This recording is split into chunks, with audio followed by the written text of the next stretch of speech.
For today's topic is the scroll type of compressor. So let's discuss that. What is scroll type of compressor?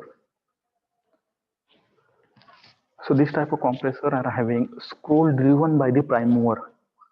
Okay, the scroll outer edge trap the air, and then as it rotate, air is travel from outside to inward.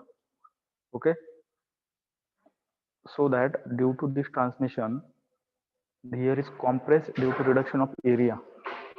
Okay, so here we can say that this is the inlet. So from this portion, the air is goes on trapping in these two type of scroll, this one and this one. Okay, so as it moves forward, areas goes on decreasing, and it get out from this point, so that we can achieve high pressure.